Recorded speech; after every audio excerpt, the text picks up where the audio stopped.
Hello student, আজকের ভিডিওতে রোগ সম্পর্কিত 30টি গুরুত্বপূর্ণ প্রশ্ন উত্তর আলোচনা করব, যা তোমাদের কম্পিটিটিভ এক্সামের প্রস্তুতিতে বিশেষভাবে সাহায্য করবে। অবশ্যই ভিডিওটি শেষ পর্যন্ত দেখো। তাহলে চলো শুরু করা যাক। প্রথম প্রশ্ন হলো, চিকনগুনিয়া কোন মাধ্যমবাহিত রোগ? পতঙ্গ, জল, বায়ু, মানুষ? সঠিক উত্তরটি হলো অপশন ক, পতঙ্গ। পরবর্তী প্রশ্ন রয়েছে, হেপাটাইটিস বি ভাইরাস কোন রোগটির জন্য দায়ী? জন্ডিস, ডেঙ্গু, ম্যালেরিয়া, কালাজ্বর? সঠিক উত্তরটি হলো অপশন ক, জন্ডিস। পরবর্তী প্রশ্ন রয়েছে, হাম কোন ধরনের রোগ? ভাইরাসজনিত, জলবাহিত, বায়ুবাহিত, ক এবং গ উভয়? সঠিক উত্তরটি হলো অপশন ঘ, ক এবং গ উভয়। হাম ভাইরাসজনিত রোগ হলেও তবে কিন্তু এটি বায়ুর মাধ্যমে একজনের দেহ থেকে অন্যজনের দেহে প্রবেশ করে, তাই হামকে ভাইরাসজনিত এবং বায়ুবাহিত দুটোই বলা হয়ে থাকে। পরবর্তী প্রশ্ন রয়েছে, স্ট্রোক শরীরের কোন অংশের রোগ? মস্তিষ্ক, যকৃৎ, কিডনি, প্লীহা? সঠিক উত্তরটি হলো অপশন ক, মস্তিষ্ক। পরবর্তী প্রশ্ন রয়েছে, সোয়ান ফ্লু ভাইরাসের উৎপত্তিস্থল কোথায়? Africa, Asia, Mexico, Australia?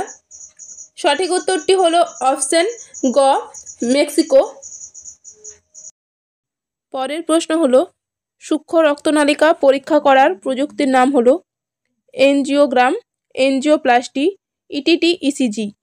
সঠিক উত্তরটি হলো অপশন ক, এনজিওগ্রাম। পরবর্তী প্রশ্ন রয়েছে, শিশুদের চিকিৎসা বিজ্ঞানকে কি বলা হয়? অস্টিওলজি, ডার্মাটোলজি, পেডিয়াট্রিক্স এবং ওপরে কোনোটি নয়? সঠিক উত্তরটি হলো অপশন গ, পেডিয়াট্রিক্স। অস্টিওলজি হলো হাড় বিষয়ক বিদ্যা এবং ডার্মাটোলজি হলো ত্বক বিজ্ঞান ঔষধের একটি শাখা, যা চামড়া, চুল এবং নখের রোগের সম্পর্কে যুক্ত। পরবর্তী প্রশ্ন রয়েছে, লিভারের গ্লাইকোজনকে ভেঙে রক্তে গ্লুকোজের পরিমাণ বৃদ্ধি করে glucagon, insulin, renin angiotensin, thyroid stimulating hormone? সঠিক উত্তরটি হলো অপশন ক, গ্লুকাগন। পরবর্তী প্রশ্ন রয়েছে, রেডিও আইসোটোপ বেশি ব্যবহৃত হয় কিডনির পাথর গলাতে, পিত্ত পাথর গলাতে, গলগণ্ড রোগ নির্ণয়ে, নতুন পরমাণু তৈরিতে? সঠিক উত্তরটি হলো অপশন গ, গলগণ্ড রোগ নির্ণয়ে রেডিও আইসোটোপ বেশি ব্যবহৃত হয়। পরের প্রশ্ন হলো, মাড়ি দিয়ে পুজ ও রক্ত পড়ে কোন ভিটামিনের অভাবে? ভিটামিন এ, ভিটামিন বি6, ভিটামিন সি, ভিটামিন বি2? সঠিক উত্তরটি হলো অপশন গ, ভিটামিন সি। পরবর্তী প্রশ্ন রয়েছে, মানুষের মৃত্যু হয় কত % জলের অভাবে?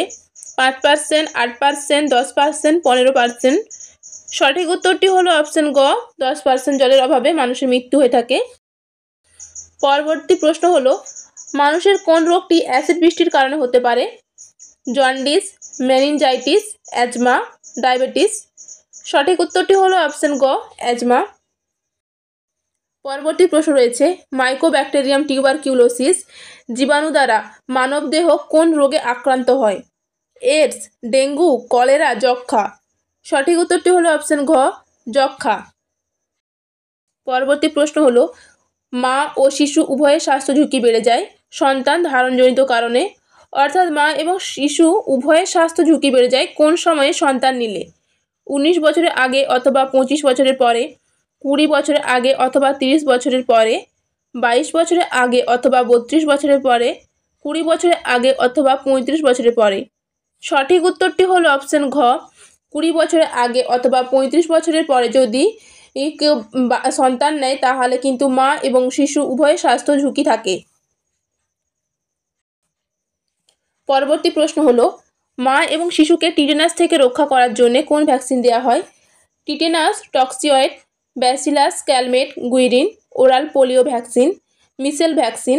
সঠিক উত্তরটি হলো অপশন ক, টিটেনাস টক্সিওয়েড। পরের প্রশ্ন রয়েছে, ভাইরাসজনিত রোগ নয় কোনটি? জন্ডিস, এইডস, নিউমোনিয়া, চোখ ওঠা? সঠিক উত্তরটি হলো অপশন গ, নিউমোনিয়া।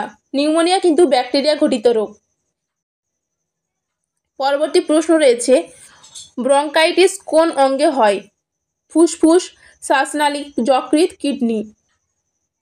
সঠিক উত্তরটি হলো অপশন খ শ্বাসনালীতে ব্রঙ্কাইটিস হয়ে থাকে। পরবর্তী প্রশ্ন হলো ব্যাকটেরিয়া থেকে নিচের কোন রোগের প্রতিষেধক তৈরি হয়? জন্ডিস, হারপিস, যক্ষা, হাম। সঠিক উত্তরটি হলো অপশন গ যক্ষা। পরের প্রশ্ন রয়েছে ব্যাকটেরিয়া বসবাস করে স্থলে, জলে, বাতাসে, সর্বত্র। সঠিক উত্তরটি হলো সর্বত্র। পরবর্তী প্রশ্ন হলো ব্যাকটেরিয়া ঘটিত রোগ আঠা ঝরা নিচের কোন উদ্ভিদের? ধান, আখ, টমেটো, গম। সঠিক উত্তরটি হলো অপশন খ আখ। পরের প্রশ্ন হলো বেরিবেরি রোগ হয় কোনটির অভাবে? Thiamine, riboflavin, niacin, pyridoxine. সঠিক উত্তরটি হলো ক থাইমিন। পরের প্রশ্ন রয়েছে প্রদত্ত রোগগুলির মধ্যে কোনটি প্রোটোজোয়া দ্বারা সৃষ্ট? Malaria, diphtheria, cholera, pneumonia. সঠিক উত্তরটি হলো অপশন ক ম্যালেরিয়া। পোলিও টিকা আবিষ্কারকের নাম কি? Oppenheimer, Rosenberg, Jonas Salk, Rutherford. সঠিক উত্তরটি হলো অপশন গ জোনাস সল্ক। পরের প্রশ্ন রয়েছে পেপটিক আলসার রোগ নির্ণয়ে সবচেয়ে গুরুত্বপূর্ণ পরীক্ষা কোনটি? Endoscopy, ultrasonography, gastric juice analysis, barium meal x ray. সঠিক উত্তরটি হলো অপশন ক এন্ডোস্কোপি। পরের প্রশ্ন রয়েছে পরিবেশের কোন দূষণের ফলে প্রধানত উচ্চ রক্তচাপ হতে পারে? জল দূষণ, মাটি দূষণ, বায়ু দূষণ, শব্দ দূষণ। সঠিক উত্তরটি হলো অপশন ঘ শব্দ দূষণ। নিচের কোন রোগের কারণে শিশুর শারীরিক বৃদ্ধি ব্যাহত হয়? Diphtheria, down syndrome, plague, pneumonia. সঠিক উত্তরটি হলো অপশন খ ডাউন সিনড্রোম। পরের প্রশ্ন হলো নাইট্রোজেন সংবদ্ধকারী ব্যাকটেরিয়া ক্লস্ট্রিডিয়াম কোন ধরনের জীব? মিথজীবী, পরজীবী, মুক্তজীবী, কোনোটি নয়। সঠিক উত্তরটি হলো অপশন ক মিথজীবী। দেহে অ্যালার্জির কারণ কোনটি? হিস্টাসিন, হিস্টামিন, হ্যাপারিন, নিউট্রোফিল। সঠিক উত্তরটি হলো অপশন খ হিস্টামিন। পরের প্রশ্ন হলো ডিপথেরিয়া রোগে দেহের কোন অংশ আক্রান্ত হয়? মুখ, গলা, ফুসফুস, পাকস্থলী। সঠিক উত্তরটি হলো অপশন খ গলা। তো স্টুডেন্ট আজকে শেষ প্রশ্ন হলো টাইফয়েডের ভেক্টর কি? মশা, তেলাপোকা, মাছি, উইপোকা। সঠিক উত্তরটি হলো অপশন গ মাছি। তো ডিয়ার স্টুডেন্ট এই ছিল আজকের ভিডিওতে রোগ সম্পর্কিত গুরুত্বপূর্ণ 30টি প্রশ্ন। ভিডিওটি কেমন লাগলো অবশ্যই কমেন্ট করে জানিও। যদি চ্যানেলে নতুন হয়ে থাকো তাহলে চ্যানেলটি সাবস্ক্রাইব করে আমাদের পাশে থাকো। আবারও দেখা হবে পরবর্তী ভিডিওতে।